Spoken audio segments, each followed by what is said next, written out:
Hi friends, అందరు ఎలా ఉన్నారు? నేను చాలా చాలా బాగున్నాను. పొద్దున్నే లేవగానే అటుకులు అమ్మడానికి వచ్చింది ఒక వ్యక్తి, ఒక అమ్మాయి. సో ఇవి చూడండి ఫ్రెండ్స్, ఇవి ఏం అటుకులు అంటే ఇవి పచ్చ జొన్నలు ఉంటాయి కదా, ఆ అటుకులు అంట. సో ప్రెగ్నెన్సీ ఉన్న వాళ్ళకి మంచిదంట ఫ్రెండ్స్.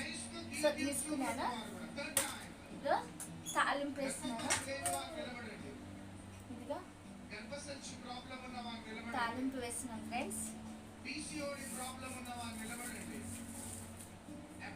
సో